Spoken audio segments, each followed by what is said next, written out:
श्रीमद् भागवत महापुराण षष्ठ स्कंध 8वां अध्याय। इस अध्याय में आज आप सुनेंगे नारायण कवच का उपदेश। राजा परीक्षित ने पूछा, हे भगवान, देवराज इंद्र ने जिससे सुरक्षित होकर के शत्रुओं की चतुरंगिणी सेना को खेल खेल में अनायास ही जीत करके त्रिलोकी की राजलक्ष्मी का उपभोग किया, आप उस नारायण कवच को मुझे सुनाइए और यह भी बतलाइए कि उन्होंने इससे सुरक्षित होकर के रणभूमि में किस प्रकार आक्रमणकारी शत्रुओं पर विजय प्राप्त की। श्री सुखदेव जी ने कहा, हे परीक्षित, जब देवताओं ने विश्वरूप को पुरोहित बना लिया तब देवराज इंद्र के प्रश्न करने पर विश्वरूप ने उन्हें नारायण कवच का उपदेश किया। तुम एकाग्रचित्त से उसका श्रवण करो। विश्वरूप ने कहा, देवराज इंद्र, भय का अवसर उपस्थित होने पर नारायण कवच धारण करके अपने शरीर की रक्षा कर लेनी चाहिए। उसकी विधि यह है कि पहले हाथ पैर धो करके आचमन करें, फिर हाथ में कुश की पवित्री धारण करके उत्तर मुंह बैठ जाएं। इसके बाद कवच धारण पर्यंत और कुछ न बोलने का निश्चय करके पवित्रता से ओम नमो नारायणाय और ओम नमो भगवते वासुदेवाय इन मंत्रों के द्वारा हृदय आदि अंगन्यास तथा अंगुष्टादि करन्यास करें। पहले ओम नमो नारायणाय इस अष्टाक्षर मंत्र के ओम आदि 8 अक्षरों का क्रमशः पैरों, घुटनों, जांघों, पेट, हृदय, वक्षस्थल, मुख और सिर में न्यास करें, अथवा पूर्वोक्त मंत्र के मकार से लेकर के ओंकार पर्यंत 8 अक्षरों का सिर से आरंभ करके उन्हीं 8 अंगों में विपरीत क्रम से न्यास करें। तदंतर ओम नमो भगवते नारायणाय इस 12 मंत्र के ओम आदि 12 अक्षरों का दाईं तर्जनी से बाईं तर्जनी तक दोनों हाथ की 8 अंगुलियों और दोनों अंगूठों की 2-2 गांठों में न्यास करें। फिर ओम विष्णुवे नमः इस मंत्र के पहले अक्षर ओम का हृदय में, वी का ब्रह्मरंध्र में, स का भौहों के बीच में, ण का चोटी में, वे का दोनों नेत्रों में और न का शरीर की सब गांठों में न्यास करें। तदंतर ओम म अष्टाय फट कहकर दिग्बंध करें। इस प्रकार न्यास करने से इस विधि को जानने वाला पुरुष मंत्र स्वरूप हो जाता है। इसके बाद समग्र ऐश्वर्य, धर्म, यश, लक्ष्मी और ज्ञान वैराग्य से परिपूर्ण इष्ट देव भगवान का ध्यान करे और अपने को भी तद्रूप ही निरंतर करे, चिंतन करे। तत्पश्चात विद्या, तेज और तपरूप इस कवच का पाठ करे। भगवान श्री हरि गरुड़ जी की पीठ पर अपने चरण कमल रखे हुए हैं। अणिमादि 8 सिद्धियां उसकी सेवा कर रही हैं। 8 हाथों में शंख, चक्र, ढाल, तलवार, गदा, बाण, धनुष और पास धारण किए हुए हैं। वे ही ओंकार स्वरूप प्रभु सब प्रकार से सब ओर से मेरी रक्षा करें। मत्स्य मूर्ति भगवान जल के भीतर जल जंतुओं से और वरुण के पास से मेरी रक्षा करें। माया से ब्रह्मचारी का रूप धारण करने वाले वामन भगवान स्थल पर और विश्वरूप श्री त्रिविक्रम भगवान आकाश में मेरी रक्षा करें। जिसके घोर अट्टहास से सब दिशाएं गूंज उठी थी और गर्भवती दैत्य पत्नियों के गर्भ गिर गए थे, वे दैत्य यूथ पतियों के शत्रु भगवान नरसिंह किले, जंगल, रणभूमि आदि विकट स्थानों में मेरी रक्षा करें। अपनी दाढ़ों पर पृथ्वी को धारण करने वाले यज्ञ मूर्ति बराह भगवान मार्ग में, परशुराम जी पर्वतों के शिखरों पर और लक्ष्मण जी के सहित भरत के बड़े भाई भगवान रामचंद्र प्रवास के समय मेरी रक्षा करें। भगवान नारायण मारण, मोहन आदि भयंकर अभिचारों और सब प्रकार के प्रमादों से मेरी रक्षा करें। ऋषि श्रेष्ठ नर गर्व से योगेश्वर भगवान दत्तादे योग से, विघ्नों से और त्रिगुणाधिपति भगवान कपिल कर्म बंधन से मेरी रक्षा करें।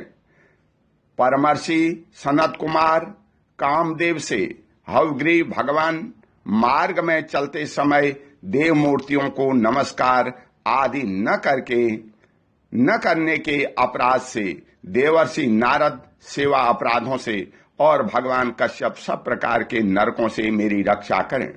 भगवान धन्वंतरी कुपथ्य से, जितेंद्रिय भगवान ऋषभ देव सुख दुख आदि भयदायक द्वंद्वों से, यज्ञ भगवान लोकापवाद से, बलराम जी मनुष्यकृत कष्टों से और श्री शेष जी क्रोधवश नामक सर्पों से गण से मेरी रक्षा करें। भगवान श्री कृष्ण द्वैपायन व्यास जी अज्ञान से तथा बुद्ध देव पाखंडियों से और प्रमाद से मेरी रक्षा करें। धर्म रक्षा के लिए महान अवतार धारण करने वाले भगवान कल्कि पाप बहुल कलिकाल के दोषों से मेरी रक्षा करें। प्रातःकाल भगवान केशव अपनी गदा लेकर, कुछ दिन चढ़ आने पर भगवान गोविंद अपनी बांसुरी लेकर, दोपहर के पहले भगवान नारायण अपनी तीक्ष्ण शक्ति लेकर और दोपहर को भगवान विष्णु चक्रराज सुदर्शन लेकर मेरी रक्षा करें। तीसरे पहर में भगवान मधुसूदन अपना प्रचंड धनुष लेकर मेरी रक्षा करें। सायंकाल में ब्रह्मा आदि त्रिमूर्तिधारी माधव, सूर्यास्त के बाद ऋषिकेश, अर्धरात्रि के पूर्व तथा अर्धरात्रि के समय अकेले भगवान पद्मनाभ मेरी रक्षा करें। रात्रि के पिछले प्रहर में श्री वत्सलांसन श्री हरि, उषा काल में खड्गधारी भगवान जनार्दन, सूर्योदय से पूर्व श्री दामोदर और संपूर्ण संध्याओं में काल मूर्ति भगवान विश्वेश्वर मेरी रक्षा करें। हे सुदर्शन, आपका आकार चक्र रथ के पहिए की तरह है। आपके किनारे का भाग प्रलयकालीन अग्नि के समान अत्यंत तीव्र है। आप भगवान की प्रेरणा से सब ओर घूमते रहते हैं। जैसे आग वायु को सहायता से सूखे घास फूस को जला डालती है, वैसे ही आप हमारी शत्रु सेना को शीघ्र से शीघ्र जला दीजिए। कामोद की गदा आपके छूटने वाली चिनगारियों का स्पर्श वज्र के समान असह्य है। आप भगवान अजित की प्रिया हैं और मैं उनका सेवक हूं, इसलिए आप कूष्मांड, विनायक, यक्ष, राक्षस, भूत और प्रेत आदि ग्रहों को अभी कुचल डालिए तथा मेरे शत्रुओं को चूर चूर कर दीजिए। शंख श्रेष्ठ, आप भगवान श्री कृष्ण के फूंकने से भयंकर शब्द करके मेरे शत्रुओं का दिल दहला दीजिए एवं यातुधान, प्रमथ, प्रेत, मातृका, पिचास तथा राक्षस आदि भयावने प्राणियों को यहां से झटपट भगा दीजिए। भगवान की प्यारी तलवार, आपकी धार बहुत तीक्ष्ण है। आप भगवान की प्रेरणा से मेरे शत्रुओं को छिन्न भिन्न कर दीजिए। भगवान की प्यारी ढाल, आपके सैकड़ों चंद्राकार मंडप हैं। आप पाप दृष्टि, पापात्मा शत्रुओं की आंखें बंद कर दीजिए और उन्हें सदा के लिए अंधा बना दीजिए। सूर्य आदि ग्रह, धूम्रकेतु, पुच्छल तारे आदि केतु, दुष्ट मनुष्य, सर्प आदि रेंगने वाले जंतु, दाढ़ों वाले हिंसक पशु, भूत प्रेत आदि तथा पापी प्राणियों से हमें जो जो भय हो और जो जो हमारे मंगल के विरोधी हों, वे सभी भगवान के नाम, रूप तथा आयुधों का कीर्तन करने से तत्काल नष्ट हो जाएं। बृहत, रथंतर आदि सामवेदी स्त्रोतों से जिनकी स्तुति की जाती है, वे वेद मूर्ति भगवान गरुड़ और विश्वक्सेन जी अपने नामोच्चारण के प्रभाव से हमें सब प्रकार की विपत्तियों से बचाएं। श्री हरि के नाम, रूप, वाहन, आयुध और श्रेष्ठ पार्षद हमारी बुद्धि, इंद्रिय, मन और प्राणों को सब प्रकार की आपत्तियों से बचाएं। जितना भी कार्य अथवा कारण रूप जगत है, वह वास्तव में भगवान ही है। इस सत्य के प्रभाव से हमारे सारे उपद्रव नष्ट हो जाएं। जो लोग ब्रह्म और आत्मा की एकता का अनुभव कर चुके हैं, उनकी दृष्टि से भगवान का स्वरूप समस्त विकल्पों, भेदों से रहित है। फिर भी वे अपनी माया शक्ति के द्वारा भूषण, आयुध और रूप नामक शक्तियों को धारण करते हैं। यह बात निश्चय में सत्य है। इस कारण सर्वज्ञ सर्वव्यापक भगवान श्री हरि सदा सर्वत्र सब स्वरूपों से हमारी रक्षा करें, जो अपने भयंकर अट्टहास से सब लोगों के भय को भगा देते हैं और अपने तेज से सबका तेज ग्रस लेते हैं। वे भगवान नरसिंह दिशा विदिशा में नीचे ऊपर बाहर भीतर सब ओर हमारी रक्षा करें।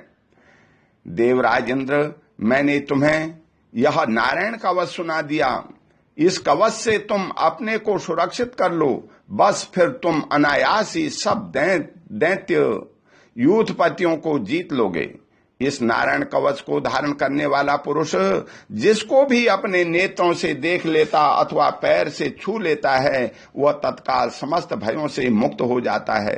जो इस वैष्णवी विद्या को धारण कर लेता है, उसे राजा, डाकू, प्रेत, पिशाचादि और बाघ आदि हिंसक जीवों से कभी किसी प्रकार का भय नहीं होता। देवराज, प्राचीन काल की बात है।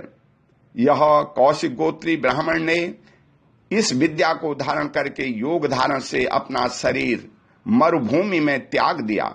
जहां इस ब्रह्मांड का शरीर पड़ा था, उसके ऊपर से एक दिन गंधर्वराज चित्ररथ अपनी स्त्रियों के साथ विमान पर बैठकर निकले। वहां आते ही वे नीचे की ओर सिर किए विमान सहित आकाश से पृथ्वी पर गिर पड़े। इस घटना से उनके आश्चर्य की सीमा न रही।